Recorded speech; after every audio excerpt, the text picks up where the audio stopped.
Hello. Good evening. Hey. Oh, hell yeah. There. Okay. I doubt that Stone Cold Steve Austin pops open a frosty beverage and then drops a straw on it, but, you know, that's what I'm doing right now. Wait, what? Huh? Well, no, I opened up a can of whoop ass, but then I put a straw in it. And I doubt Stone Cold does it that way, but... Oh, I didn't get the initial reference. This is more something for Eleanor Shellstrop, so, yeah. Yeah. What's funny is I did, if ever I was going to get a reference, like a wrestling reference, it would have been that, because that was the ones that I grew up with, and like boys my age were super into, and I was a tomboy, so I hung out with a lot of boys, but I didn't get that one. That is all right. I understand it now that you've explained it. Yeah, no, I said it without the gusto that Mr. Austin usually puts behind it, so I understand just missing it. I probably appreciate it more that you didn't do it that way. Even though I didn't get it, I appreciate it more. I mean, he has a voice like he's been smoking like Marlboro Reds ever since he was 13 years old. Yep. And I don't want that type of voice, especially taking classes. I can only imagine how frustrated the instructor would be if I come in there sounding like Stone Cold Steve Austin. Like that's got to be a challenge that they're not prepared for. I'm excited. You can, you're excited about what? I'm excited to talk to you tonight because there's so much going on. I know, there's a lot. You can get into it. I'm just logging into my Gmail. Gmail? I should have said it was a Gmail. No. That's only half the population of the world at this point. No. The only mail for true G's. Yeah. Oh my gosh. Yeah. Yeah, you're a bad person. That's true. No, I'm preoccupied because BMO's jangalanging over there. I heard him. That's okay. She's desperately trying to get off his collar because he just won't stop jangalanging. There you go, notes. Can you believe it? I've never used the notes on the computer. That is wild. I thought that you were doing that every time. I've always used it on my phone. This is the thing, man. I feel like people underestimate how little I actually use technology. So, like, all of these links, I've struggled to click on them and stuff because I'm on my phone and it's annoying. So, yeah, that was me being stupid for a long time. And tonight, I was like, hey, why don't I not be stupid? That is all right. I actually pull them up on my computer. Let's see. Is this a game changer? Who knows? Who knows? We shall see. So, okay. Like I said, there's so much going on. You know, it's the new season. All the shows are starting back up now. I was gonna say a new season of what? Everything. The things. Yeah. All the things are having a brand new season. It started out. Time of year. I love this. Me too. Especially this week in particular is like peak wrestling because WWE is trying desperately to squash a competitor that's coming up now. So there's a new wrestling promotion that's being run by the son of a famous wrestler from way back named Dusty Rhodes. And he's basically trying to do his own thing, but it's a threat enough to WWE that they're actually trying now, which is interesting. Because for a long time they got rid of their like fireworks and pyro and stuff like that. They brought all that back now. They got in, a lot of old guys that quit. They're bringing them back now. They're putting them under contract just so the competitors won't get them. So they're paying them. It's super petty. It's so petty, and it's incredible. Like, they trotted out old man Hulk Hogan on Monday Night Raw. Old racist-ass Hulk Hogan in order to get just like the reaction from playing his theme song. People just love the fuck out of that theme song. Which, of course, goes, I am a real American fighting for the whites, Republicans. No, that's not how it goes. But it might as well. Oh, yeah. He's the worst. He's a terrible person. I mean, I know he's terrible. I assume it's all, like, nostalgia. It is. That's all everyone wants. But they go to that well one too many times, and it's like, just from a standpoint of, a pseudo sport, you have to build up your new guys too. You got to make sure that people want to actually watch them to sell merchandise. I mean, it sounds like that's kind of been a thing though for a while. So like it sounds like from what you're describing, they haven't been resting on like that for years and years. Well, they distanced themselves from Hogan because of the whole controversy about him dropping the N-word on was sex tape. Just racism? Yeah. Dropping the N-word. We can just call it racism because it was racism. Like, he could have learned from it. Doesn't seem like he did. Not at all. Not at all. I used to feel bad for him because his family is just like, not to speak ill of people not in, the celebrity sector or whatever. His son got into a bad car accident, went to jail. His daughter has a floundering music career. His wife, who is now his ex-wife, actually married one of her son's friends. And it's just... I feel like I remember hearing about that. That was weird. Yeah, he had a reality show, and I think they just pulled the plug on it like, man, this is sad for everyone. We can't put this on TV anymore. That's how I feel about basically every reality show. Yeah. I'm like, this makes me sad. Except for the iconic reality show that, like, will never be topped for me, which was the Newlyweds, Nick and Jessica, which I just recently was thinking about again. Because I was like, that scene where she's like, is it chicken or is it tuna? Is still gold. That still slaps. Gold! It's still so good. Not just, like, the content itself, but the way that they cut it and the way that they use the music and everything, I was like, they are onto something. Like, they did this right. They knew what they were doing. That was before... reality TV was really huge, right? So that was like the beginning, and it was, not before the internet, but before the internet was a thing, like that it is now. Yeah, but I mean, even before, like, people recognized the formula of those type of shows, Yeah, when we thought for a brief second that it was real. Exactly, yeah. Like, the Surreal Life, where they had all those, like, C-tier celebrities live together and that sort of thing.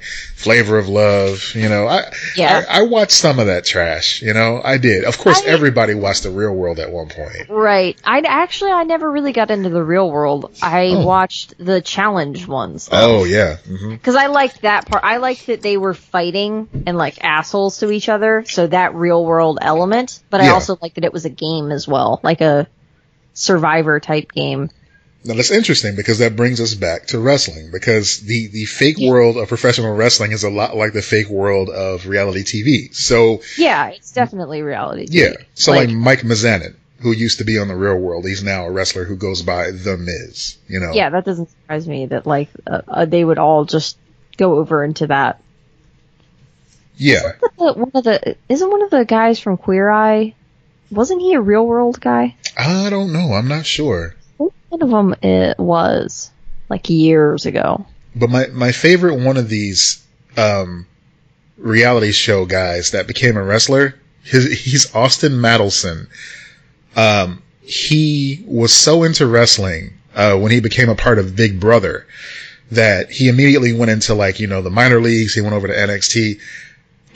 But then he became this wrestler called Luchasaurus. And so his whole gimmick is he's a man who thinks he's a dinosaur. Okay. And he's a great wrestler. That's it. That's all I got. And he's going to be on this new show I was telling you about, AEW. He's going to be on tomorrow night. So him and it's the oddest thing because he has this other wrestler that rides around on his shoulders named Jungle Boy. And Jungle Boy is the son of Luke Perry.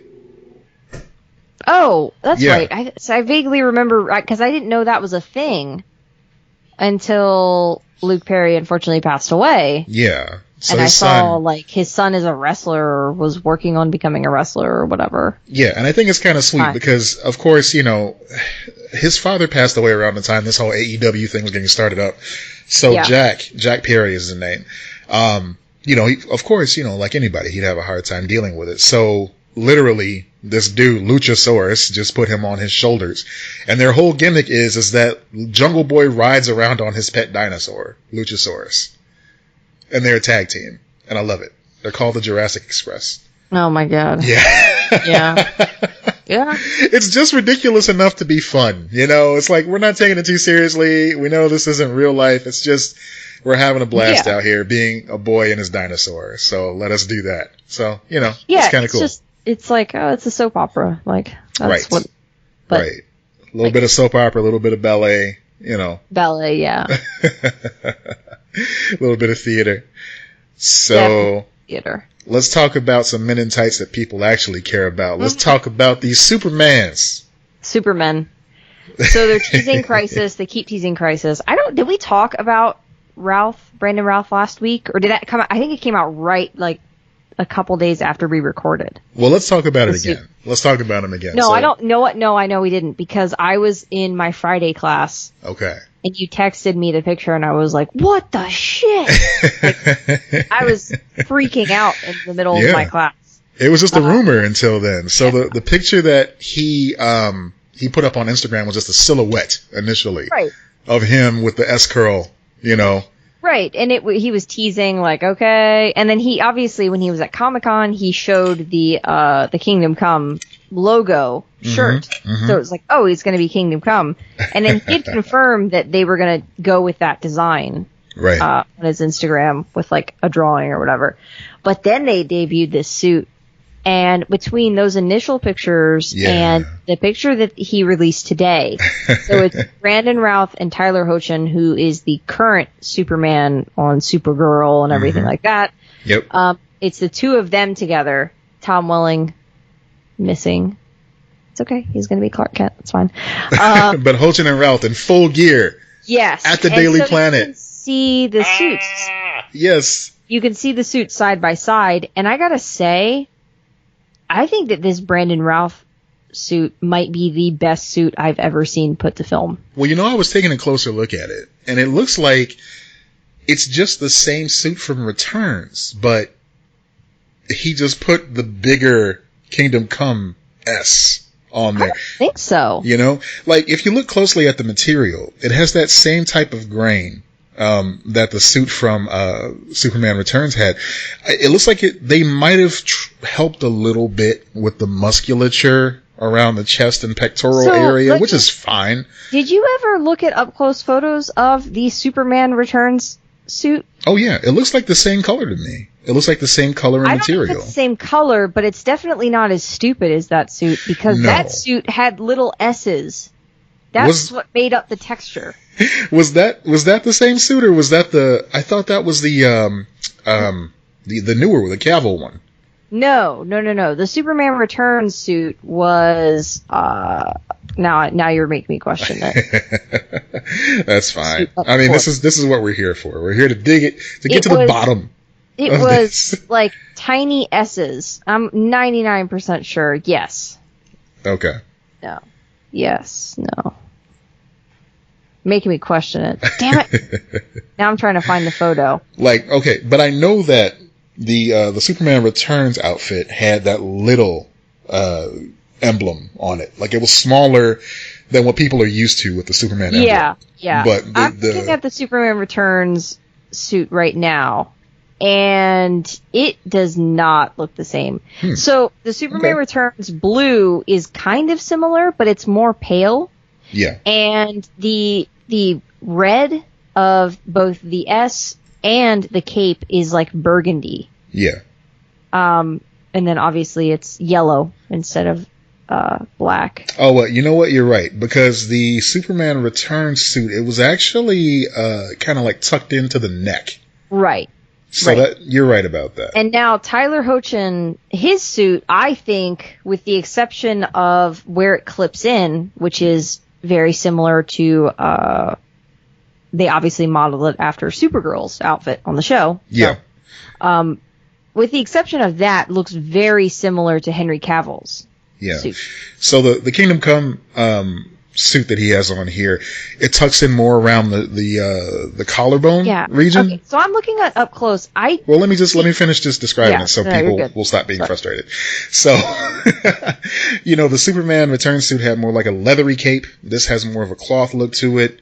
Yeah. You could see the stitching on there, but that's fine. I'm sure they're going to take that out during post-production. But the S is my favorite part. The S looks just like the Kingdom Come symbol, and it's just perfect. Perfection. Yeah. Love it. Okay. Yeah, the Superman Returns suit was not my favorite. I was okay with it when they used it in Smallville because it was Smallville and it was very brief. But it was not my favorite, and I've had a lot of complaints over the past couple of years of and another thing on the Smallville part. It's a TV show, so it's using the budget that it has, and it makes sense that they would just reuse. It was for one episode. It makes sense that they would just reuse the Superman Returns suit. Absolutely, yeah. I mean, that's fine for what it was. Yeah, one of the biggest complaints I've had over the years is the coloring that they're doing on these suits. Every single suit, they're trying to make it too dark. And this looks like the right colors of what Superman, his suit should look like, in my opinion. It's the proper red, it's the proper blue, it's bright, it's like hopeful. Right. I like it. Which is kind of weird given the content of Kingdom Come, but different universe, different rules, I like Tyler I Hoechling's... think it should all be that way, but yeah, I agree. The Kingdom Come is, Yeah, I like Tyler Hoechling's costume out of context, because this is obviously just a behind the scenes photo without the actual film quality of the show itself. The costumes on the CW always look kind of off, when you see behind the scenes Flash stuff and people are like, oh, that sucks, this is the worst costume of all. When people say that shit about it, because I'm like, what are you talking about? I mean, even films. Yeah. I remember seeing. I learned the lesson from some of the Nolan films, seeing set photos and thinking, this looks like shit, and calling him out for it, and then later going, oh no, it was fine. It just looked bad because it's a stupid paparazzi photo. Yeah, I mean, the stuff, and plus Nolan's, the way Nolan puts a certain type of, tinge on all of his stuff, it's never going to look like just a regular iPhone camera, Yeah. It's always going to look... color things a certain way, so it'll look a certain way on film. Yeah. Yeah, I mean, we talked about this a few episodes ago, or last episode, I don't remember. But there's certain moments in Batman vs. Superman that do look dope. Like when he's on the rooftop, when they're facing off on the rooftop, there's so much potential in that moment. You're like, oh God, this is it. It's finally happening. It didn't go too well after that, but it was a good moment. Yeah. It was a very cool moment. Glowing eyes and all. Yeah, and in all fairness to the discussion that we just had about the size, I'm sorry, the darkness. We were talking about the size of the S. That's what I was thinking of. Yeah. The darkness of this suit, or lightness rather. When we saw the other photos, the actual lit, properly lit the studio photos, it looked a lot darker. It did. So I think that it's going to be really interesting to see it on film. Yeah, I can't wait. I read a rumor that Tom Welling's going to be in multiple episodes. Wow, that'll be interesting. If that's true, then we could see him suited up. I don't want to get my hopes up. I'm with you on team. I don't think it's going to happen. First of all, I think that's bullshit. I'm calling bullshit on that. And I think that's just some conjecture, rumor, or wishful thinking. Yeah. And I don't think he's going to suit up. But if he's in multiple episodes, it could happen. This is one of the downsides to a crossover of this caliber, because for years, people have just written off Flash, Arrow, Supergirl, all that stuff. Yep. Legends especially, just to say, oh, it's there, it's fine. And we get these great crossovers and we get all these surprises and homages and nobody knew about them leading into it. But this one is just so high profile that I feel like we're getting more information than usual. So I hope that the team still have something up their sleeves, their collective sleeve, if you will. I think so. And I also think it's been interesting to see people continue to shit on these shows publicly. And I'm like, what are you even doing? Look at the caliber of stuff that they're giving you. But the sky's the limit. Come on. Sky's the limit here. Yeah. Because DC is more closely tied together. Warner Brothers is more closely tied together than their Marvel counterpart in the TV aspect of things. We could see them dip into the Super Friends universe. You never know. Scooby and Shaggy might show up. You don't know. Anything could happen. And in all fairness, it was not that way in the beginning. No. It was definitely not that way. It was not that way in the beginning of Arrow. It was not that way in Smallville. Right. They had to fight for what they could, Absolutely. Yeah. They carved out their own niche of this audience, and they grew it. And I'm proud of this whole team, and I'm happy to see that we've gotten this caliber of a crossover on TV. Yeah. This is going to be bigger than Avengers as far as just sheer superhero presence alone. This is going to be bigger than Endgame. Yeah. I mean, the fact that they're doing it on television too is insane. And that was another reason why we talked about it on the bonus episode, which is on our Patreon, but like why it doesn't make sense to me that Rosenbaum would turn it down. Cause I'm like, look at this thing. Like, look at how excited people are. Look at the publicity that you would get from this. But we went into that so much detail. If you guys want to listen to that, if you haven't listened to that, it's last week's episode, bonus episode. I don't remember what it was called, but it was last week's bonus episode. Go to patreon.com. It's the latest. Yeah. You'll see. Yeah. Plus there's other ones on there. So. Oh, I guess I can announce this now as since we're on the Patreon vein of things. Oh, okay. I made a new playlist on Spotify for the fall. Cool. So I'm going to put that on Patreon for everybody to enjoy. Just, some songs to get you in that fall type of mood. Nothing too spooky, because Halloween is ever present. Everybody's ready for Halloween. This is just to get you in that cool, like, fall mood. Even though half the country is burning up and the other half is freezing. But, we'll get there. Yeah. We'll get our fall, people. I'm in the burning out portion. Me too. Not to the extent that you are. But we're in that half of the country. You're going to get the cold soon. Yeah. I'm just going to die. It was 92 today up here. Cool. Yeah. But other places in the country are getting record snowfall already. I know. That's crazy. It's almost as if the climate is unstable. What? No. That's something a 6th grader said. Yeah. That can't be true. Maybe vote for people that aren't fucking idiots. Yeah. Anyway, that's my PSA. Make sure you're registered to vote. They knock you off the voting registration all the time. So just go check. Make sure you're registered to vote. So vote for people that don't dunk on little girls on the internet. How about that? Yeah. Just plain and simple. Someone who's not a fucking loser that picks on a child. Can you think of, I mean, not to get too into that, but can you think of a bigger loser than someone who decides to go after a child in that way? I don't care what side of the aisle that you're on. She's trying to basically save the world. She's terrified. And you're like making weird comments about her and stuff. Yeah. Come on. Look, human beings, adults should be better than this. It's just, it bothers me so much. This little girl just wants an explanation. Yeah. She wants accountability. That's the least we can do. Yeah. And that's then the least. I read some stuff. Apparently people going after her for being on the spectrum and stuff like that, the autism spectrum. I'm like, you are fucking losers. Yep. You are such little shits. Anyway. Yeah. Moving on. Anyway. This looks awesome. So that's not going to air till later this year. It's December, right? Is when it's coming out? I think so. So counting down. But yeah, they're getting all the pieces together.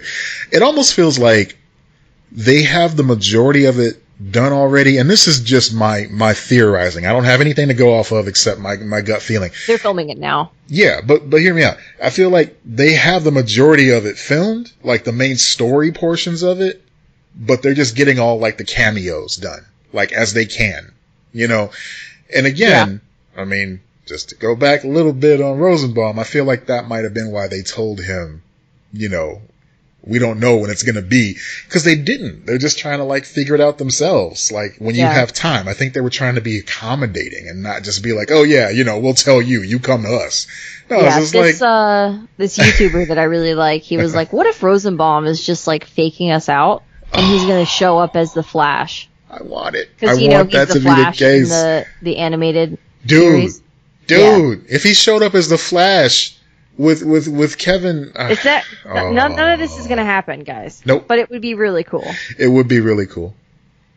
That would be actually, I would enjoy that more than him. I didn't get a chance to come back and play Luthor, but I'm the Flash.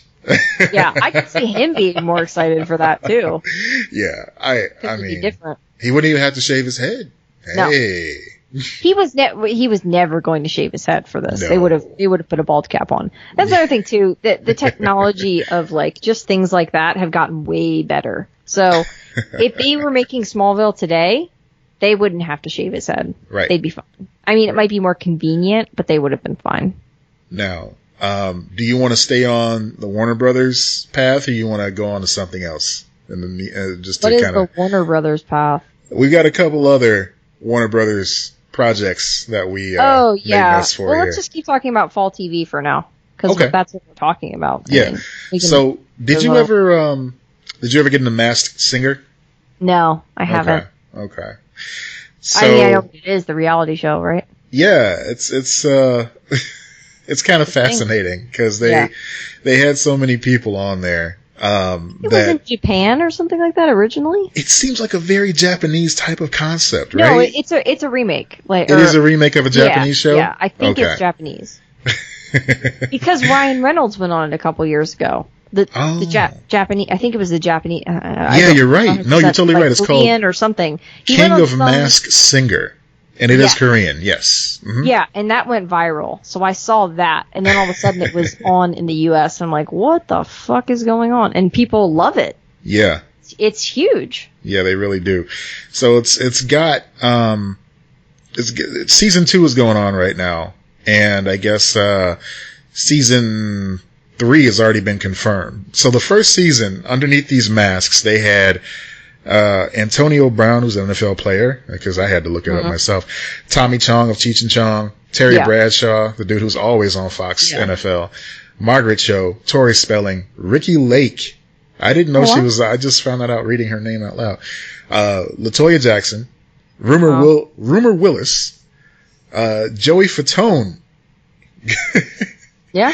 And then the three top contestants on the first season were Gladys Knight, who was dressed as a bee, a peacock, who was Donny Osmond, and a monster, who was T-Pain.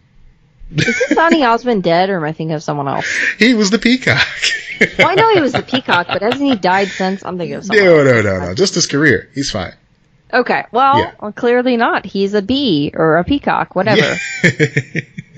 Who put Gladys Knight in this costume? How dare you? I'm saying third place for Gladys Knight. How do you do that to Gladys Knight? You don't make Gladys Knight a bee. You don't make her a bee. You don't make her third place to T-Pain and Donny Osmond either. What is up with that? Jesus. Yeah. Yeah. So this season so far, they had someone dressed up like an ice cream cone. And spoilers if you haven't seen it yet, or if you care about this sort of thing, but they eliminated him, and it was Ninja, the YouTube streamer guy. Oh, yeah. Yeah, that's the same reaction most of America had. Like, oh, okay. Yeah, I'm not 13. I don't know who that is. I'm like, it's vaguely familiar. The only YouTube streamer that I follow is Jack Black. Like, that's the only one I follow religiously, because his videos are fucking hilarious. I follow that, I follow some that I like. Okay. I've talked about Emergency Awesome. He was actually the one that thought the Flash thing would be cool. Yeah. I follow his, I follow ones that I really like. But like those big ones that have like X amount of people and everything like that. No, not really. I follow Tanya DePass of I Need Diverse Games because she's really cool. And I do enjoy watching her streams. In fact, I joined her one Saturday when I went to visit, because she's on the CNSC board as well. I went to visit her while she was playing one of the Assassin's Creed games, where you're like in ancient Rome or ancient Egypt. Yeah, ancient Egypt, I believe.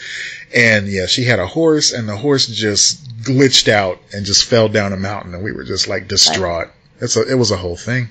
It was terrible. I think the only gaming stuff that I follow, other than like the official, like if I want to watch something Nintendo put out or whatever, I'll follow them. Yeah. I think it's just our friend Connor, Kicking It with Con. Gotta check it out. Yeah, I don't really follow that. I follow a lot of the like informative ones. So like news style, like PBS has PBS NewsHour is really good. So I follow stuff like that, but I'm not like, YouTube. Yeah, I know what you mean. I mean, feel sometimes like there's a generation gap. Like I watch TV, like regular TV usually. That's usually my entertainment. I watch regular TV until a certain time of night. Like I have to be in a certain type of like mindset to just be like, okay, I'm going to let YouTube drive for a while. And I let the analytics kind of drive for, just like, I don't want to pay attention at all. Yeah. Yeah, I'll throw on YouTube, like, or if I just want to get news, like, I will go through YouTube, but I will preface with saying that I go through actual sources that are legitimate, not just random people on YouTube. Oh, absolutely. Just like, oh man, Larry discovered that there's something growing underneath Chicago. You can follow like MSNBC and, like I said, PBS. You can follow legit BBC. Like those types of things. You can actually go through these sources and go, get fuck that. Flips. Cousin Floyd McGillicuddy. All right, that's who you want to follow. He knows things. He's got his finger on the pulse. Bush did 9/11. But yeah, I've talked at length before. Man, they can't melt.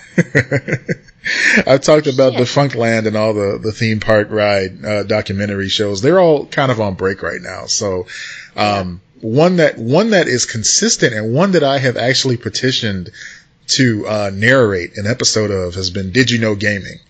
And I think I would be great at that. It kind of annoys Dee a little bit because a lot of their episodes tend to talk about Sonic the Hedgehog, and it's just like, she doesn't like dislike Sonic the Hedgehog. It's just every other episode is about Sonic the Hedgehog, it seems. Yeah, it's like when you talk about wrestling and I'm just like, cool. Yeah. Just a log, just like, just white noises. Just going through. What do I do? Do I clap? What do I do? And then everybody stood up and clapped. I don't know what to do. Yeah, so I mean, I would love to do Did You Know Gaming. So if you guys are listening, just hey, I'm actually taking voiceover classes. I was gonna say so he's becoming a professional. I'm legit. Yep. Let me on the show. Let me talk about Sonic for like 30 minutes. I can do it. Yeah, he can do it. Yeah, he can talk about it. I won't listen. No, but he can do it. No, I fully support this. I will not listen. But yeah, they have some good episodes. Like they go in depth. Oh yeah, about some stuff. Like of course the Sonic stuff they kind of have run the gamut. But oh my goodness, what is his name? I'm whiffing on this, but one of the Nintendo forget it. Let's keep going. I don't know, so I can't help you. Yeah, but they do good work. Not specific enough. I also am not like as much as I can be an encyclopedia for movies and stuff like I won't know gaming. Like, so if you were like, it's that guy that game, and I won't know. Yeah, I'm not as knowledgeable in those things. Movies, TV shows, I'm a little bit better with. Some music, but I'm sorry. So. Yeah, they did a piece about Satoru Iwata in back in 2015 when he passed away. And it was just really heartfelt, and they just kind of went through his career and just gave him respect, talking about how he was a gamer first and he was an employee second. And that was so cool, that they gave him that respect. That is cool. Yeah. So that's, stuff like that I love to support because they really do have heart as well as, trying to give you information and stuff like that. But, at the end of it, they're fans, Yeah. I completely, that when you find a channel where you're like, oh, I legitimately like the people involved in this, that's always great. Or any project. It can be a podcast, be whatever. Like, I think I've mentioned on the show, but there's a podcast that I've started listening to where they're covering political topics and everything like that. And it's 2 women hosting, and it's called Exceedingly Persuasive, and it's so good. That sounds good. And I did the thing where we're always like rate and subscribe, and I immediately did that with their podcast. It does help with those, so always do that. Yeah. It does help. And, you know, I love... Not just for us. Like, do it for... Like, if you love a podcast, even if you can't, like, give to Patreon or whatever, that stuff really helps. Like, it's all algorithms and everything. That's how other people find us. Well, that's what I was about to say, actually. You know, it's great. It's a great feeling to be able to support other podcasts and just, you know, let them know how much you enjoy what they do. Yeah. Because having been on the receiving end of that every now and then, like, it's such a good feeling to know that people count on you to, like, you know, listen to while they're driving or while they're, you know, working on art or just trying to just kind of like wind down from the day. Like, that sort of thing. It's touching. It really is. You are our sweet chili babies. And if you don't do what we tell you, we will get divorced and it will be your fault. Everybody loses. Yeah. No, it will no pressure. It will be your fault. No pressure, none at all. But it will be your fault. Yes. So I just want you to know that in advance. And me, on the other hand, I'd be happy to do our podcast for the 5 people that tune in every week. That's true. That's true. We just release it for y'all. Let's continue on the fall vibe and talk a little bit about Emergence. Oh my God. It's so good. You've seen it. Holy shit. Yeah, yes. Yeah. Let's talk about that cast. I remember seeing a trailer for this because, like I said, I get so excited. This is my favorite season because it's new TV shows and then it's award season. So like it's the best season. So I watch all of the trailers for new TV shows when they drop, which is usually like July, August, or whatever. The pilots that they pick up that they're going to go to series. And I remember seeing the trailer for this one and being, you know, somewhat intrigued by it. And because I like her. I liked her on Fargo. Oh, yeah. We're talking about, what's her name? Allison Tallman? Yeah. Yeah. She is a really extraordinary talent. And there's just something about her. Like, there's just something about her that I'm like, I want to watch her in a show. Yeah, exactly. I like her. Exactly. She's endearing. She was also in Good Girls. She was great on there. So I was like, oh, okay, you know, I'll give this a shot. I forgot about it because it was quite a bit of time in between. Mm-hmm. Then my dad was telling me, he was like, I watched this show and it was really good. I think you'd like it. You should watch the show. Yeah. And then I watched it. I'm like, holy shit. And then what was funny is you were like messaging me and then added it to our notes for this week's episode, which I just thought was hilarious because it was like all of a sudden everyone's telling me about the show. I'm like, oh yeah, I remember. It was like a plane crash thing or something. Like, at least that's what we know so far. I'm so excited.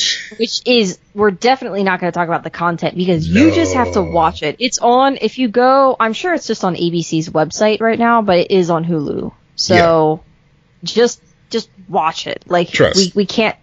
Yeah, seriously. Trust, it's good. This I think it has potential to be like a Lost type show. Oh yeah, let's talk about this cast. So the little girl who I hadn't seen her in anything else before, Alexa Swinton. She's phenomenal already. I'm sorry? Who?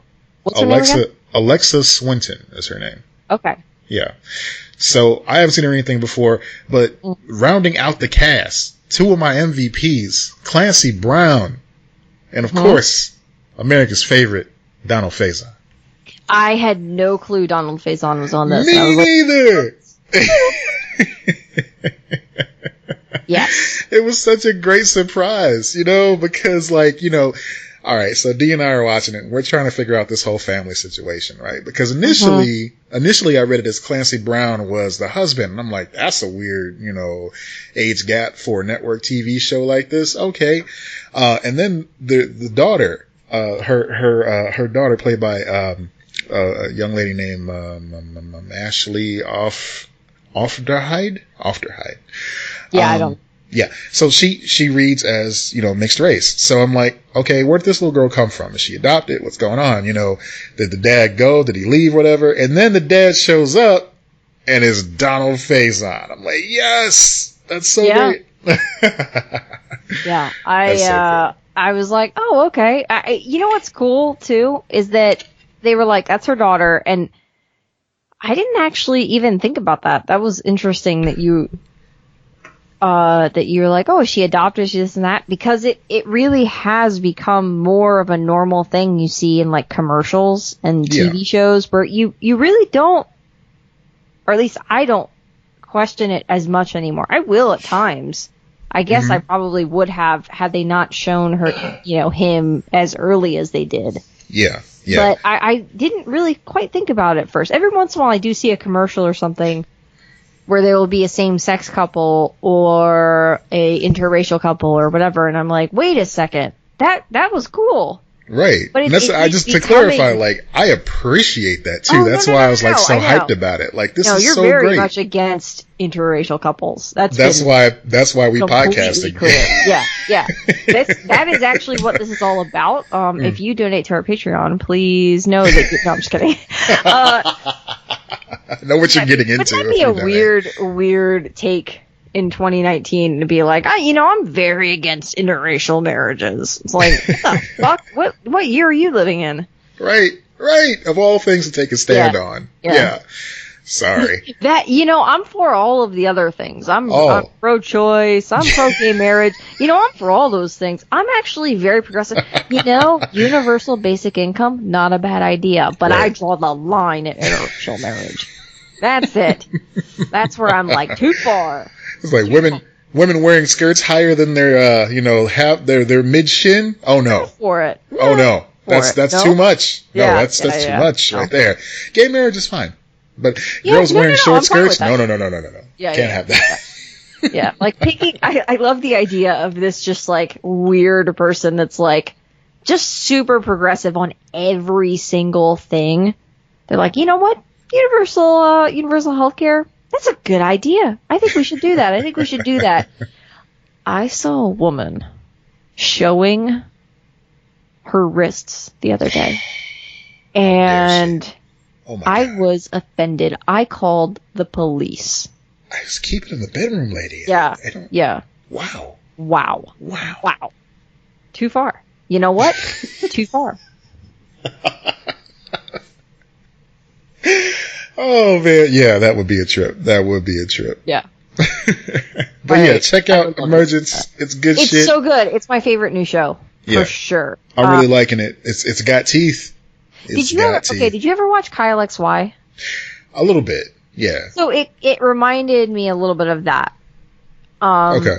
It's like obviously higher quality because it's on a legit network and everything like that. But like the mystery that it opens up with and that intrigue, like, it made me think of that and Lost, where I was like, oh, this has potential. Yeah. Oh. And it's also on the same, because it's also on ABC, right? Yeah, it is. Right. So it has that same potential of like ABC will let a show grow. We're not dealing with a Fox situation. Yeah. Watch Prodigal Son. Yeah. Please watch this show, y'all. I don't want to get canceled. I want to see it play out. Please watch Emergence. Did you see Prodigal Son? Prodigal Son? No, I did not. That's the one. Okay, so that's you were telling me about it. That's good. That's Michael Sheen. Yeah. It is a serial killer, and it's his son is solving crimes. So it's like it's kind of a Hannibal type of deal, but it's also got like the family dynamics, and there are 2 episodes in. I've really been enjoying that one too. I would say those 2 are my favorite so far. Yeah. I'm gonna check that out probably. Yeah. I think that one's also on Hulu for anyone that's interested. Yep. And then my fave returned. This Is Us. That's something that we don't really discuss too often, oddly enough. This is my favorite show, and is becoming one of my favorite shows of all time. Literally one. Unless they take a turn that I hate, which they're in season 4 right now. Yeah. And they opened up with this premiere, and I was like super confused. And then by the end of it, I was like, "Oh my god, how do they keep doing this?" I was like losing my shit the other night, just weeping and it's so beautiful. What are they doing? It's the best. It's so good. It's funny to me because I'm aware of its legacy. I'm aware of its tenure, or rather its importance in the world of television. So much so that I know it's a big deal when Sterling K. Brown shows up as a guest star on other shows. And it's always amusing to me. Because he's kind of got like that John Hamm vibe. Oh, almost, yeah. 100%. Where it's like, I do this shit over here. This is my serious shit. But when I'm over here, I get to be funny. And he just has to let his hair down a little bit and just go nuts. And I love it because he's a serious actor. But then when he goes on like Brooklyn Nine-Nine, it's like, oh my God, yes, dude. And they're, it's actually a great comparison. I never thought about that, but they're both those guys that are so unbelievably talented at drama that when they do comedies and they're funny as hell, which they both are because you've seen them both in comedies, you're just kind of like, how? How did you do that? How were you able to switch back and forth? It's just, you're that good. But yeah, I mean, This Is Us, it's a weird show because I do think that there's no denying that a lot of people love it. A lot of people watch it. Like, a lot of people are really into it because the ratings are there. It's huge. It's been picked up for 3 more seasons. Like, it's going to a full 6-season run. That's what they've said. The end of last season, they were like, this is the middle. We stopped at the middle and we're picked up for another 3 and like, that'll be it. So they already know they're ending. They hit their middle. They've got everything planned out, and so it has a fan base, but it also has a bunch of people that either will never watch it or have seen parts of it and just completely write it off because it's like very sentimental and very heartfelt. And so I think I've talked about this on the show, but like, just in movies and everything, there's like we want grittier, darker things. And I still think that that's the trend right now. And I think it's going to change soon because our world is so dark and gritty. We're going to want escapism again. Yeah. But we're still not quite there where we want full on escapism, or not even escapism, but just like to feel things again, like other than anger and like vengeance. That's interesting you bring that up because that actually is a good spot to talk about 2 very, very different trailers that we saw, or rather, at least 2 very different movies that Warner Brothers is coming out with. Yeah, that's a good transition for sure.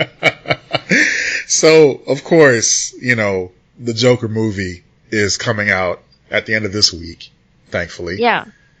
Just to get it out of the way. That's the second of 2 clown movies that have come out in the past month. Oh, yeah. Okay. Yeah. Right. I blanked for a second. I couldn't remember. I know. It's it. I know. And so we have that. And then, of course, today the trailer was released for Birds of Prey, a.k.a. the Harley Quinn solo film. Okay. So I will say, just on Birds of Prey first. I will say that I liked this trailer. Mm-hmm. And 2, I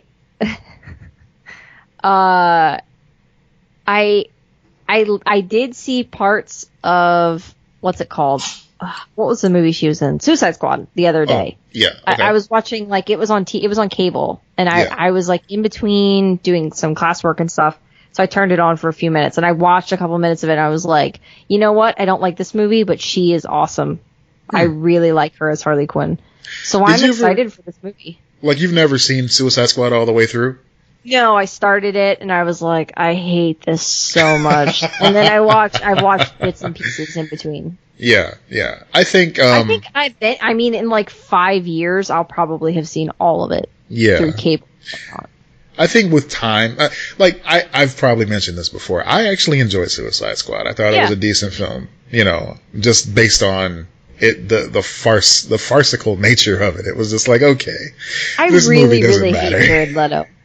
I really don't like him. I don't like him and his little cult and his little bullshit. I don't like him. I don't think Jared Leto likes Jared Leto, but that's fine. I think Jared Leto loves Jared Leto. I think that Jared Leto looks at himself in the mirror and like just jacks off. That's the impression of him that I get. He seems like he's in love with himself. I get a Kanye impression from him where it's like he really hates himself and he's trying to love himself so hard that he needs everybody to love him to help him love himself. Opposite. No, I don't think so. I think that Kanye's got psychological issues. I think the psychological issue that Jared Leto has is full-blown narcissism, which is different. I don't know what Kanye's got going on, like bipolar or something. He definitely has that need to be loved. That is not what narcissism is. Narcissism is wouldn't even think for a second that you don't love them.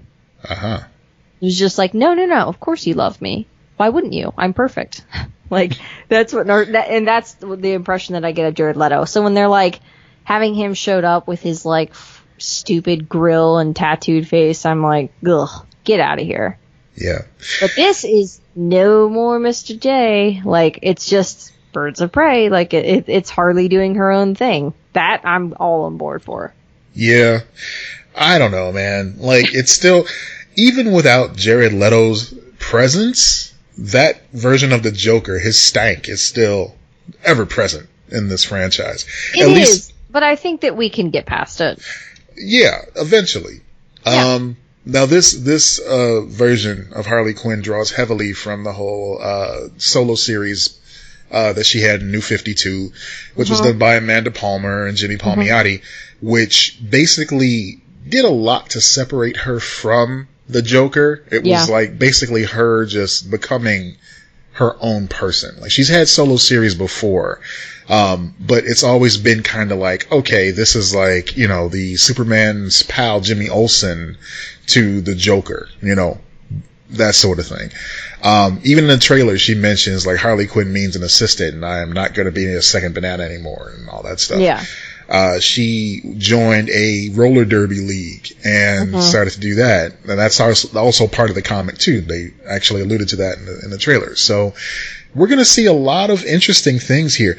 One thing that I didn't really get out of that trailer, one very important part to this movie, I didn't get a Birds of Prey vibe from it.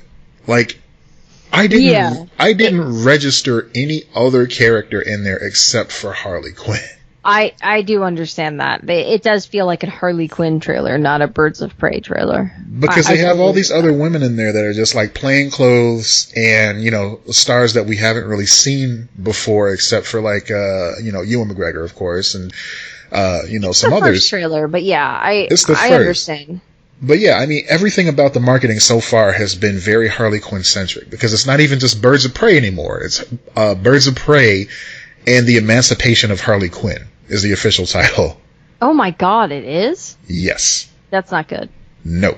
And if that's not the official title, at least that's what it says on the posters now.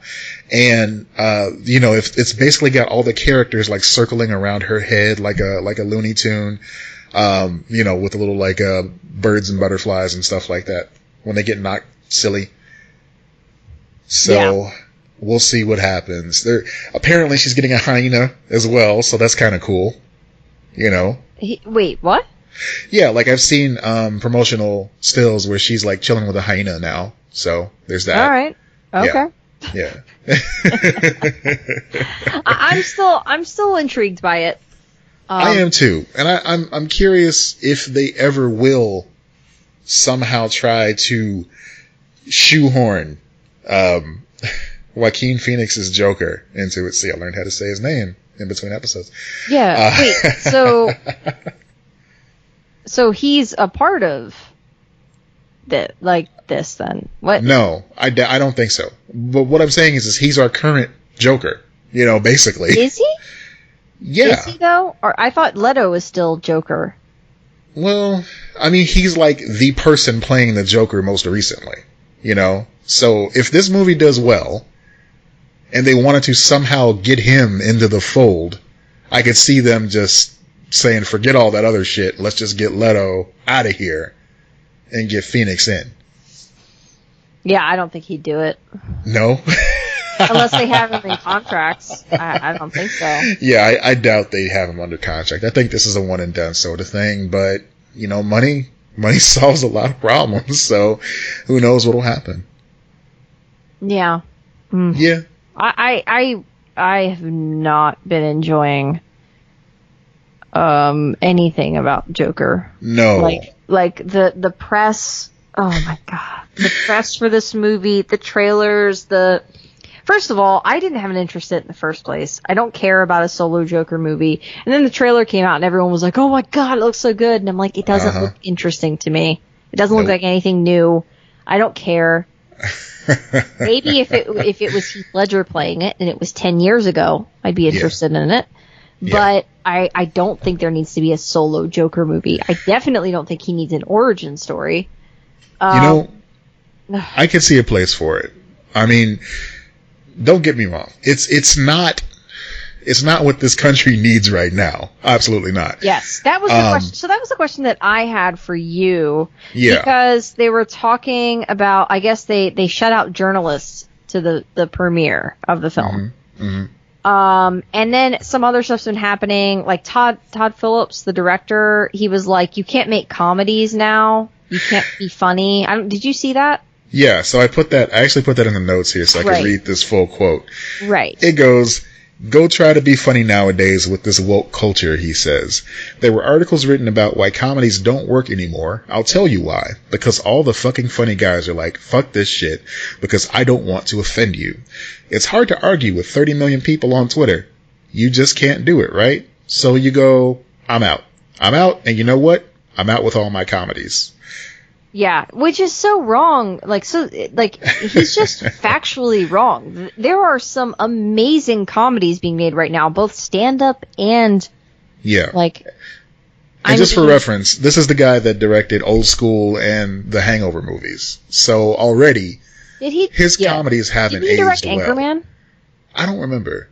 Maybe, but I'll look it up. I mean, for him to say like, "Oh yeah, I can't do comedies anymore," it seems more like that's a problem that he needs to deal with himself and not our problem. Yeah, it sounds like you're just an asshole. No, he did not. He directed Road Trip, Old School, Starsky and Hutch, the Hangover trilogy, Due Date, and that's enough. And then War Dogs, the movie War Dogs, and Joker is what it's looks like here. I'm glad that apparently he did a good job with this film, but for him to come out and say this type of shit, it's like so antagonistic, unnecessarily so, to the audience that he's trying to get to see the movie. Because I tell you what, the people who are the ones that are complaining about, "Oh yeah, you just can't be funny anymore," and stuff like that, predominantly those are the people that don't show up to go see like art house type films like this has been marketed as. Right. So it's kind of odd to me, because you can't take your sunglasses off, so you can't really see the movie. It's kind of odd to me that he would just take such a dig at like Hollywood and viewers in general, just to, I don't know. It seems like he's trying to like tank the movie. I'm not surprised. I think that, see, this is where I go. Should I even say that? Yeah. Fuck it. I think that white men are really struggling right now because they don't understand why they can't do whatever the fuck they want to do anymore. I really think that's why. It's the same thing, not the exact same thing, but it's like how Mike Pence can't be in a room alone with a woman that's not his wife. Right. And you're hearing more and more stories about this. Now men are they don't want to hire women because they're so scared of something of them being accused of something. I'm like, then don't do anything and you won't be accused of anything. That's wild. It's like the reaction that is utterly ridiculous and doesn't make any sense. Like the argument of you can't be funny right now. I'm like, did you see John Mulaney's stand-up special? Because it's one of the greatest stand-up specials in years. Yeah. I mean, good Lord, have you seen Pen 15? That show, Pen 15, is incredibly inappropriate. It crosses so many lines, but it does it in a way that's amazing and sweet, and it's not meant to hurt anyone. Right. So, Good Place, Brooklyn Nine-Nine, stuff like that, Yeah. These comedies exist. What's a movie that's come out recently? The movies have been struggling more, but every movie has been struggling more because movies just haven't been as good lately. All of the great writers are going to television for good reason. That's true. But what I would say, okay, so it seems lazy on the guy's part that they're not able to cope with this. It's like, whatever happened to being professional? Whatever happened to being a stand-up member of society? to wanting to include everybody and not just the lowest common denominator. Whatever happened to trying to appeal to everyone and not just you boys. And there are guys out there doing that. Like, there totally are, that are, like, fully supporting this, that are all on board, that are being great allies. Like, that is a thing. But usually when we hear these voices, it's like, it's usually a white guy.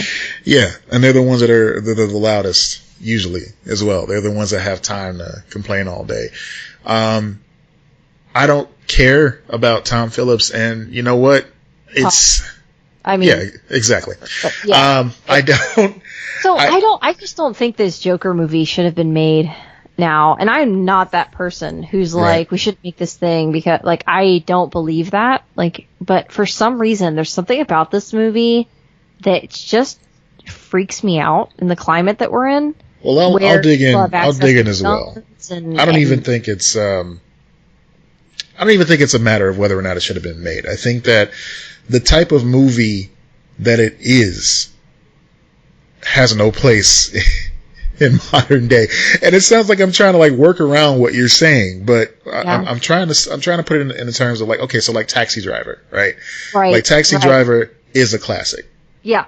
But it was definitely, a look at a very disturbed individual. And, there are certain lines from that movie that people have taken and made into, like, catchphrases. And that's already kind of, like, weird, Same thing with Scarface. Scarface is a look at a disturbed individual.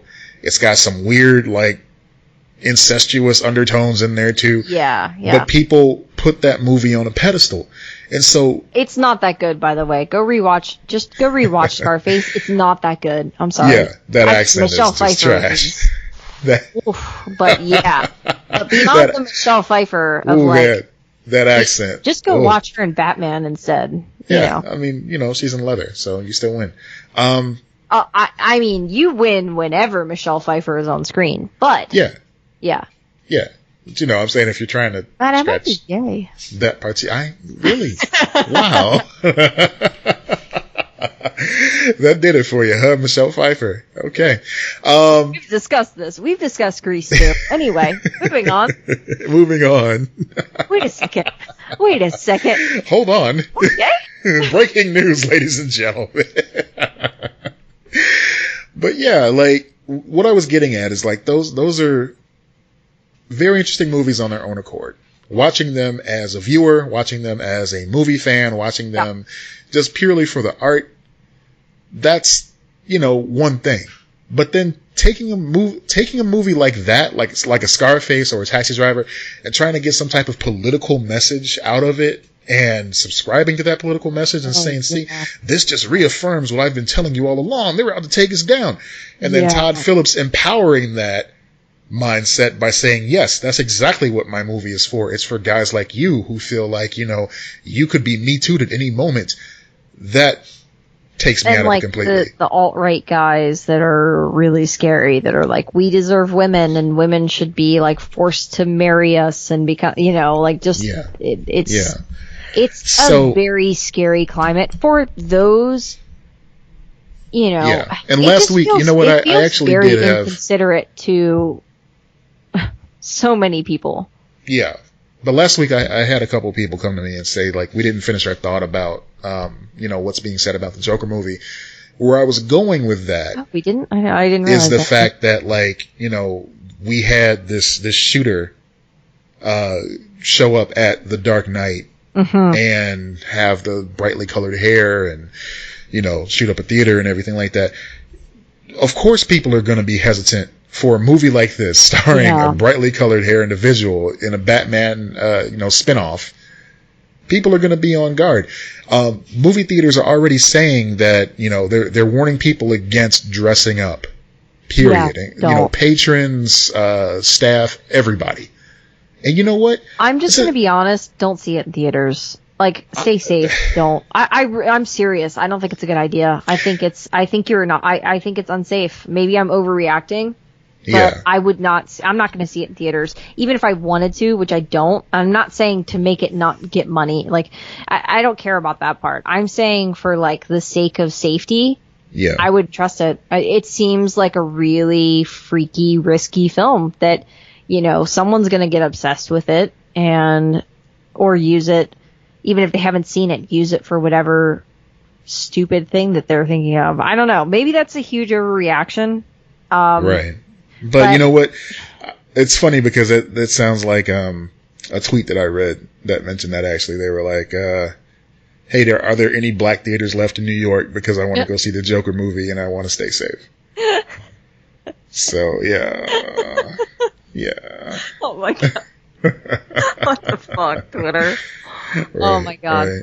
And then somebody, of course, had to chime in and go, for sure, you just won't be able to hear the movie.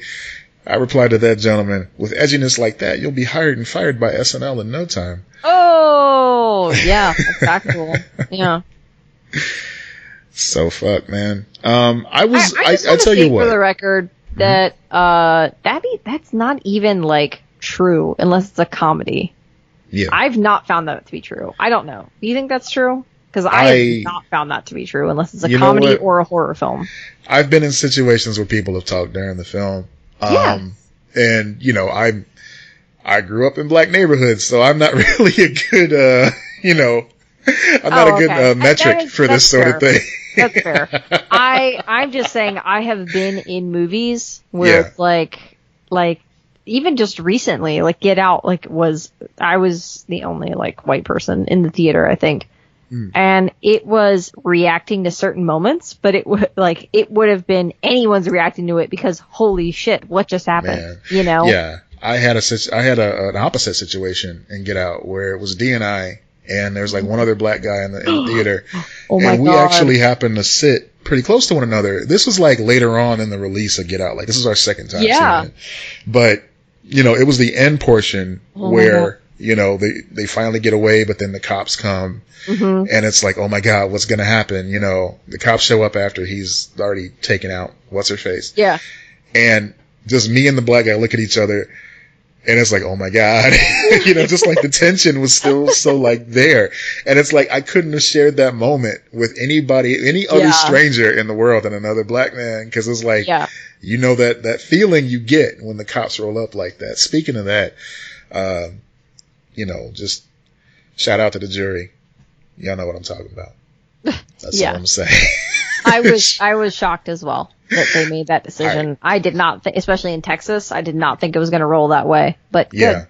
Yeah. Shout out to the jury. Y'all did the thing. So I mean, based on what we know, it sounds like, you know, this was justice. This was what should have happened. So I hope that his family at least has some sort of solace from that. It's not much, but I mean, true justice would have been him, of course, still being around. But this is absolutely. This is a distant second. I want to say I did have, you know, I don't talk about many good moments that I have at work on the podcast, so I'm gonna just share this with you. Yeah, there's that's my weekly weekly reminder. Yeah. There's another black gentleman that works with me, and I was just kind of walking through the office. Oh, you have a black friend? Okay, all right, continue. We were walking through the office. I was getting some stuff, and you know, he's like, Matt. I'm like, what's up? And he goes, they found it guilty. Oh, I just knew exactly what he meant. Like that's it. That's all it took. It was like, you know, fist went up. Wholesome and sweet, weirdly. It really is. It really is, it's that man, that's kind of cool. Like, I don't know why that feels wholesome to me, but it does. That makes me happy that you had that moment. Yeah, I mean, this guy, you know, like I said, I don't get to say many good things about people I work with. This is one of the most stand-up individuals I know, in or out of the workplace. You know, he's deep into his church. He's a good dad, raises daughters, talks about them all the time, and you know, just the type of person that you would love to have a convemission with. That is the exact description that you will give on the news when you find out he's got like 20 heads in his basement. You know, he was a good guy. He went to church. He always talked about the kids. He seems so nice. Never expected him to have so many severed hands. Right, that was weird. Why he was with that? He was so quiet. He kept to himself. He was a good neighbor.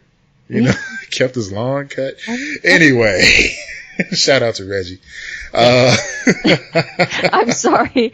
But if you're listening, you understand why I went there, because that's what the show is. He ain't got time for this. He's doing like actual work. He ain't got time to listen to us ramble on. So, you know, I was going to say I was interested in seeing the movie when it came out, just because, like, you know, it sounded. And I'm not judging you, like you or anyone else for seeing it. I understand why you want to see it. It just doesn't look like, for me, it doesn't look like anything new and interesting. Yeah, but what I'm saying is, like, it's all this stuff that's happened since, you know, the whole festival circuit has made me change my mind. Like, I really don't need to see it at this point. I don't need to go to the show to see it. It's become very douchey. Not even just the fear of, like, getting, like, you know, shot by some asshole in a theater at this point. It's just a matter of just like, okay, there's just too much around this. It's gonna make its money. It's gonna be a thing. You're gonna see countless, you know, people on Twitter using the Joker as their avatar now. It's just... Oh, I saw someone... I actually know it was like one of the Office things that I follow, and they were like, Halloween this year, and it was the Creed, how Creed and Dwight and everyone were dressed up as the Joker that year. Yeah. Oh, God, Halloween's going to be terrible this year. It really is. So... yeah, get ready. Next couple of years is going to be Joker. I don't know if we're going to see as many Harley Quinns anymore, because now that she's all, like, you know, woke and shit. To borrow Todd Phillips' phrase. But now that she's, you know, emancipated. Now that Harley Quinn's not fuckable, we're not going to have her as... we're not going to have her as on this anymore. It's such a PC culture. God damn it. I mean, oh... Man. I don't know. Let's see what happens. I'm not gonna say we won't see as many Harley Quinns. We're gonna see a different type of cosplayer dressed up as Harley Quinn going forward. There will always be a sweet goth girl dressed up as Harley Quinn. You can count on that, sir. Every con, every Halloween. Sweet goth girls make the world go round. You go, goth girl, you go. Oh, I love them. I love them. Oh my God. The best. The sweet best. goth girls. Love them all. Keep dressing up as Harley. Don't listen to the haters. But guys, stop with the Joker. Seriously. Stop with the Joker. Calm down on the Deadpool too, okay? Because, like, there's a certain type of humor. There's a certain type of mirth that Deadpool has that makes him, you know, not an asshole 100% of the time. You know, like Ryan Reynolds. Ryan Reynolds is Deadpool personified. Y'all ain't Ryan Reynolds. So just chill out with that shit for a little while. That is a weird thing. Pull it back. Where it's like, if you like Deadpool a lot, but if you try to be that, you could either be a real asshole or you get it, and it's very rare that it's right. Like, and all the bits that you see online, the successful ones where other cosplayers play along and shit like that. Like, you know, I saw the one making the rounds a while ago with, like, you know, they were kind of like doing a Simon Says sort of thing, and Deadpool would do a move, and then the other cosplayer would do a move, and it was like a well-endowed woman, you know. And so then he started to jump up and down, and she, like, just shook her head at him. Like, all that stuff is worked out ahead of time. It's never just, like, spontaneous. So if you cosplay as Deadpool and you want to do bits like that, you got to find people who will play along with you. Yeah. Even taking it away from Deadpool, there was, like, the Mean Mug Luigi meme. Have any men, like two men doing a, like, couple's costume gone as Colossus and Deadpool? Because that would be pretty great. Guys, just doing the eagle lift from Colossus. Doing the lift from Dirty Dancing, like, all con long. I'd watch that. Yeah. Oh my gosh. Yeah, you would win all the competitions. Oh yeah. You'd have my vote. That'd be awesome. I'd love that. That'd be a good couple's costume for men to do. You know what I want to see? I want to see somebody, like, cosplay as Colossus with the beard. Like, have you ever seen him with the beard when he's all, like, metallic and shit? No, I haven't. Yeah, it's kind of cool. Like, the beard is metal too. Cool. Yeah. But he's still got those, like, his hair's metal. Exactly. Yeah. Yeah. Okay, this is going to be a dumb question, but Okay. I can't remember. And this is where we go. I have knowledge in other things, but not in this. Does he switch back and forth with the metal, or is he always metal? Oh, no, he switches back and forth. Okay. Yeah, he's able to do that. Because in the movies, he's always metal, right? No, in the movies, he's mostly flesh. But, like, at a very critical time, he'll turn metal, because that's in the budget. But I don't know. Well, in Deadpool, he's always metal, yes. Right, that's why I was confused. Yeah, but like in X-Men 3, he's like just a normal boy, and then he turns all metallic. Yeah, I forgot about that. Yeah. I blocked out he was X3. in there. He somehow became twice the size between X-Men 3 and Deadpool somehow, but they don't care about continuity anyway. And neither do we anymore because those movies don't count. Yeah. Oh my gosh, I was listening to How Did This Get Made the other day, and Jason Mantzoukas was like, how do you fuck up the Dark Phoenix saga twice? It was so funny. I was like, yeah, I don't know. Did they do that one already? Did they cover Dark Phoenix already? Yeah, because they had it in X3. Oh, remember? Okay. So they went back and did X3? So X3 was the Dark Phoenix saga, and then they just did Dark Phoenix saga for this last X-Men movie. Okay, yeah, but I was wondering about How Did This Get Made, because I know they do the Fast and the Furious movies. Sorry. They were talking about something else, and Paul Scheer made a joke about no one saw that X-Men movie either, like the newest one. and then Jason Mantzoukas just took the moment to go, how do you fuck up the Dark Phoenix saga twice? It's one of the greatest comic book stories of all time. How do you do it? Yeah. I still haven't seen that one, but I haven't heard the best things. Man, I don't know. Like, I have to see it. I have to see it because I'm a completionist that way. Yeah. But, man, I haven't seen the last one either. Apocalypse or whatever. I haven't seen either one. Yeah, the Apocalypse one was okay. Ultimately forgettable, but it was alright. It really sucks because the X-Men First Class was so good. And I was like, man, this feels like they're really bringing this back. And then I feel like the mistake that they made was doing Days of Future Past with Wolverine again, like with Hugh Jackman, and keeping it all tied together, because it felt like they could have just rebooted the franchise with like a full reboot with X-Men First Class. And I was like, I don't understand why you're doing this. They they just don't know how to uncouple from Wolverine. And I think that was their big downfall there. They didn't trust the X-Men movies to work without Wolverine. So instead of building up other characters, they basically just became a Wolverine-less franchise. I don't care about Wolverine that much. I never really understood. I mean, he was great, but I never understood why it was on that, like, we can't have it without him. I'm like, why? You just did. Like, X-Men First Class, he didn't have him. He had that little cameo, but that's it. Yeah. Man, I don't know. I mean, Hugh Jackman was great in the role, but, yeah, we didn't need all that. It's too much. Yeah. Shoot. All right. What was the Nerf thing that you were talking about? Oh, it's Nerf or nothing. I don't know, man. Like, Nerf technology has just come so far. It's amazing. So this wasn't a specific thing. You're just like thinking about Nerf products. I was just thinking, like, man, like, okay, so did you ever think about Nerf guns? You ever think about Nerf, man? Like, did you have many Nerf guns growing up? We had some.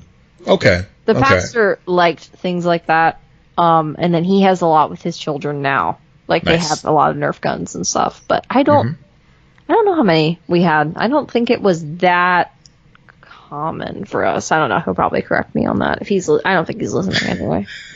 He listens occasionally. Yeah.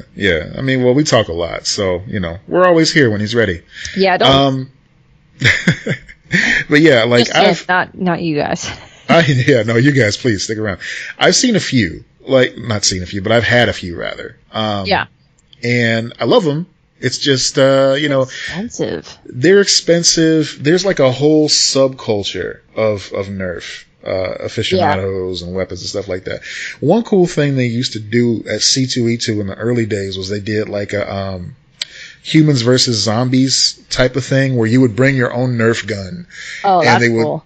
They would split you up into two teams. One team was zombies, one team was humans. And yeah, it was just like bullet hell. And, you know, if you were a zombie and you took a certain amount of hits, then you died or re-died or whatever. And, you know, if you were human, you took one hit, I think you were done, you know, if you got bit, you know. Of course not like literally because they get sued a lot. I feel like they could make like a new laser tag arena for adults and just have it be Nerf guns. And people would go pay all day long to go do it. They tried a lot of different things in those early days of C2E2, and I loved it. They're still trying new stuff. I mean, they have a whole lounge just full of beanbag chairs where you can sit around and just let your kids take like drawing classes and stuff like that. They have a petting zoo. Matt, is this poster that you just sent me real? That is real. Oh my god. That's the one I was telling you about earlier. Yeah, the Birds of Prey Emancipation of whatever. Yeah, it was just... You guys will see it when we make our post, because that's probably what the picture is going to be for this week's episode. But yeah, it's awful. Trash. Because, yeah, it looks like she should be looking... Fun, but, yeah. And I really think it's just because like, the other day I noticed how funny she was in that movie. And so now I'm like, oh, okay. You know, I could buy her in a movie. More of her. I just love Margot Robbie. Me too. Is it Robbie or Robbie? I think it's Robbie. I love Margot Robbie. Like I just found out how to pronounce Billie Eilish's name. So yeah. What did you think it was? Eilish. I just thought it was Billie Eilish. Yeah, I could see that. If you really love Margot Robbie, check out a movie with her and Will Smith. Came out in 2015 called Focus. It is. Oh yeah, I've heard of that one. It's so good. Like I haven't seen it though. I know everybody loves her from Wolf of Wall Street, of course, Suicide Squad, most recently... Tanya, man. That's what I'm all about. Tanya, yeah. Oh my God. Most recently, Once Upon a Time in Hollywood. Yeah. Okay. But, like, Focus, really, it's so cool. I love movies where it's like, you know, there's a lot of back and forth and spy shit and, you know, just double crossing and all that. I love it. And she's great in it, so check it out. Yeah, I need to look that one up. Yes. I watched her in I, Tanya, and I'm like, oh my god. I mean, I always thought she was great, but that movie, she was phenomenal. So good. And that movie is just like I'm the villain, you're the villain. Like, it's a really twisted, great movie. Yeah. One of those. So, Wall of Weird. Oh, we didn't finish Nerf talk. I'm sorry. Oh, Nerf talk. No, we're done pretty much. I just like Nerf. No, I feel bad for kids today. Kids today, you got it so bad, I tell you. Yeah, they're fine. They have a lot more Nerf options. Like the Nerf mod community is so dense. It's crazy. Yeah. Like I dipped a toe into it. So, I had a fascination with, the Nerf Maverick because those used to be like the most customizable of the Nerf blasters where you could take them apart, put them back together with no problem. You could mod it. So instead of just having the chamber for the bullets pop out a little bit, you could have it pop all the way out. Like if you flicked your hand in a certain way, if you sanded off a certain part of it, like it was so easy to do. But there are mod kits where you can have, because they advertise on the box, like it flies over 20 feet. You can have it fly over 50 feet with a mod kit that you get in the mail. And it's like a different spring and stuff like that. Like this is the type of thing where you can put a sibling's eye out if you don't have proper eye protection. Yeah, that's adult modding for adults. That's adult shit. So like we used to live in a place that had like, it wasn't like bi-level like my place is now. So I was able to shoot a dart with a suction on it all the way from the back of our apartment to the front of the apartment and have it stick to the window. That's how powerful that shit was. And then it came with like ones that had whistle tips on there too. Those things would scream when they flew through the place. I pretty much had to retire it because D got upset, but I understand. That sounds like it's too much. Just sitting in the living room reading a book, legs on the couch, all kicked up, all cozy, BMO snuggled up, and just, oh my god, what? We're being attacked. That's awesome. So as an apology, I modded one for her that looked like Hello Kitty. So it's like pink and white, and it's got like a little Hello Kitty silver emblem on there. I still have it. I can post a picture up on the Instagram. I had a lot of fun with those. It was a blast, pardon the pun, putting those together. Gosh. So, if you're looking for something fun to do, you can do a lot worse than Nerf modding. Anyway, Wall of Weird. Let's do it. Okay, so our Wall of Weird of the week is from our friend Kara, listener of the show. Kara. Hi, Kara. Okay, so this is a story out of Colorado, which, if I'm not mistaken, Kara lives in Colorado, so may the Lord have mercy on your soul, Kara. So this is out of Colorado Springs, and apparently wildlife officials are saying that thousands of tarantulas are expected to start their annual migration through the state soon. I don't like that. No, not at all. Mm-mm.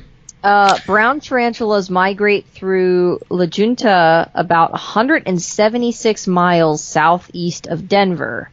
Okay. It says the scientists say the majority of the spiders are 10-year-old males, and they're looking to mate with females hidden in Colorado's grasslands.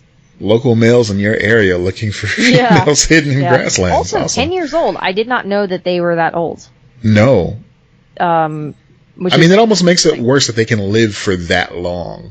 It absolutely makes it worse. I wonder how old they get. Oh, man. I don't want to know. The main thing they say is that it's mostly harmless to humans, so their bites can cause an injury or allergic reaction. Their hairs can irritate your eyes, mouth, and nose. So, I mean, if they come near you, they're not going to kill you, but steer clear of them. I don't want to find out. Alone. But why is it usually the same type of guy? I'm looking at the video on the site now, too, on 9news.com, which, of course, we'll post the article for those who are curious. I'm looking at this news story, and it's always like the same type of dude that's just totally chill with the spiders crawling all over him, Got on like a button-up shirt, but he's got like the top 3 buttons undone with a big tuft of chest hair. Yeah. Just like real chill, just like, maybe he's just smoking all the pot. Wow. Maybe that's what you need. But these things are massive. They're like fist size. Yes. And they live, so their maturity is 8 to 10 years. That's when they're mature. They can live between 15 and 25 years, but if they're really well taken care of, females can live up to 36 years. They are single and ready to mingle. I guess the males die much sooner than the females, though. Single, ready to mangle.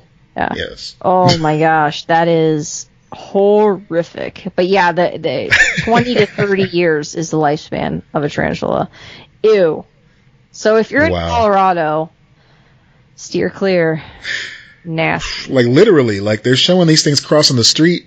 It's not as big as, woodland creatures, but you would probably feel that if you ran over it. Yeah. So if they're just like crossing the road en masse, can you imagine just a big old cluster of these mofos just crossing the street? Are you super scared of spiders? I'm not. You know what? I'm not scared of spiders. Yeah, I'll kill a spider or whatever. Like, I'll deal with a spider. I'll avoid it or kill it, whatever the situation calls for, whatever's needed. But I am so scared of snakes. Like, I am... Oh, yeah, snakes gotta go. Cry. Like, I will straight up cry if I have to. It's not okay. It's not okay. It's not okay. Yeah. Fuck them snakes. Like, I could not live in Australia. Because it's not even the fact that they may have things like that there. It's the fact that there's a chance that they have things like that there. Its reputation precedes it, Well, it's not just that they have them, but that they have like the worst of the worst too. It's the scariest news stories that I see like this are the ones where it's like, oh, local woman finds python in toilet bowl or something like that crawled through her plumbing. Like that shit. Every time I read a story like that, I just have to like triple check the toilet. And I get freaked out forever. I hate it. Yeah. It makes me start going on Amazon looking for those like night lights, the type of lights that you paste around the toilet bowl so the bowl glows in the middle of the night. Yeah.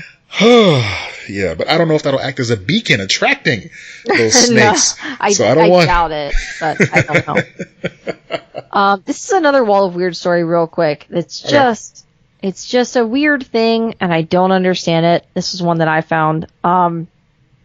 So this college student, he died in his dorm room and wasn't found for nearly 2 months.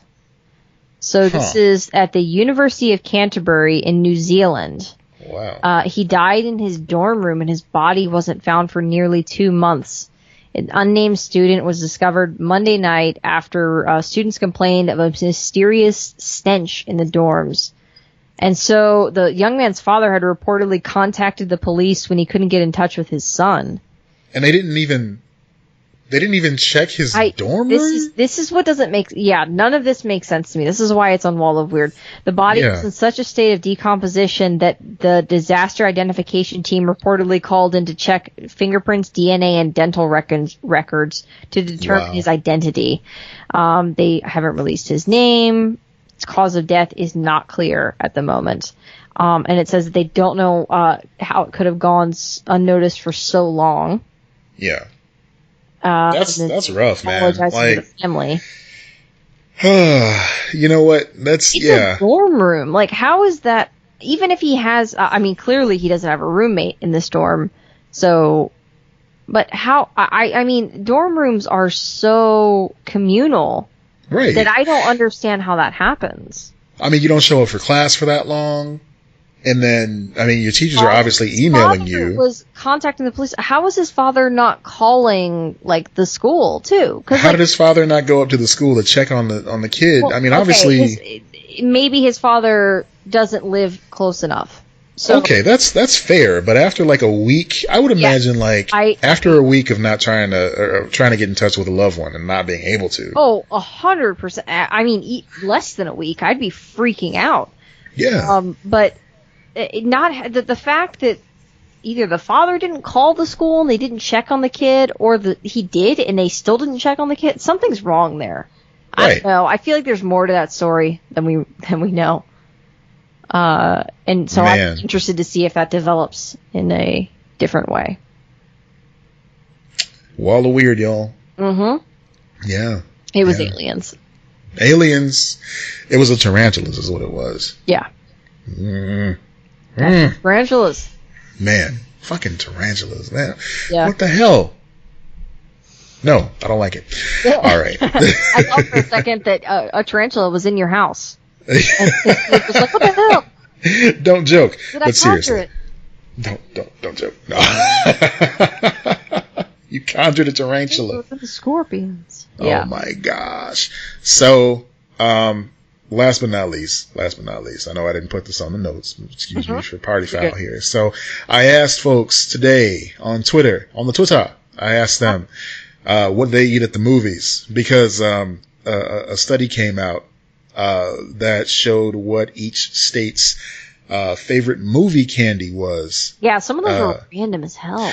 Yeah, based on social media, Walmart, and Target sales. Now see, here's the problem that I find with that.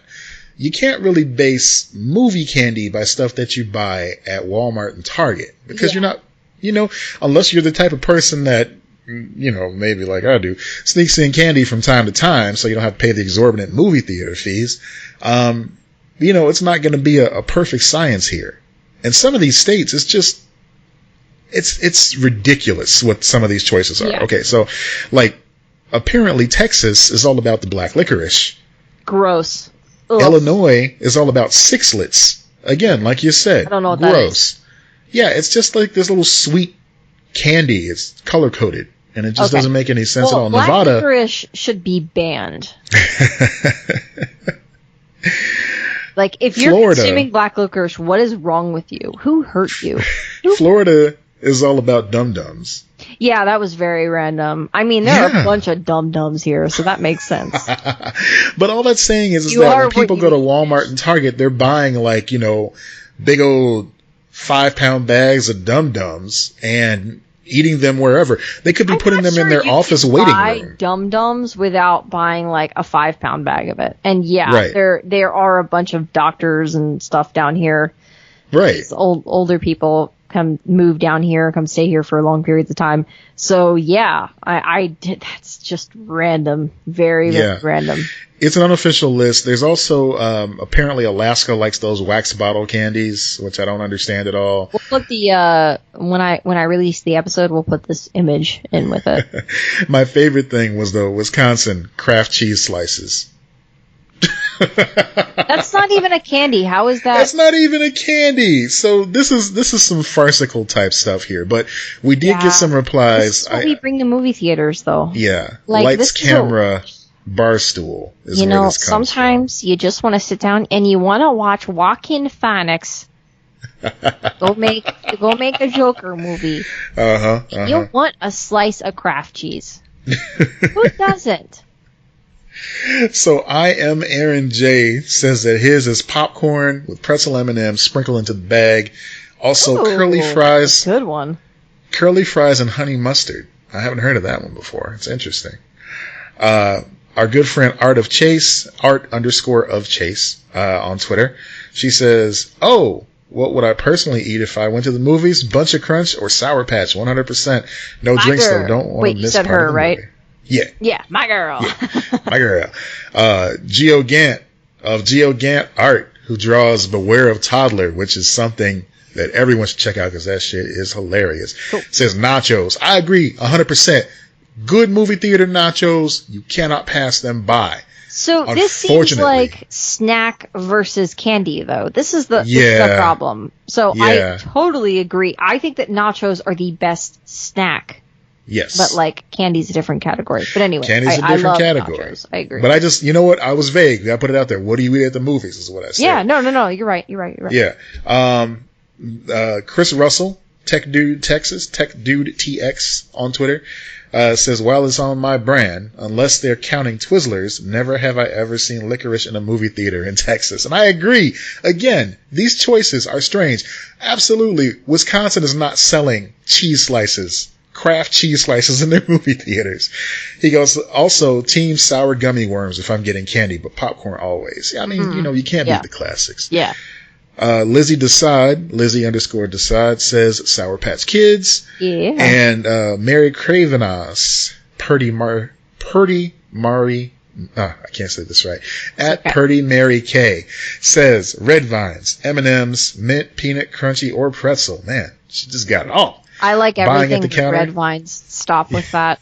Twizzlers. We're a Twizzlers family. No, Matt. No.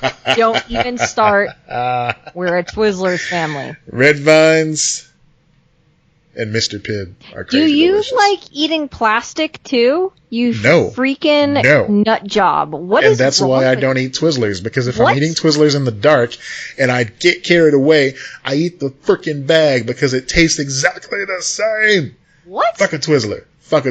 I said it. Red Vines are garbage. Are pure garbage. Red Vines are delicious garbage. Red Vines are disgusting. Are you kidding me? Fucking tasty. Are you kidding me? I want them in my mouth. They're so good. God.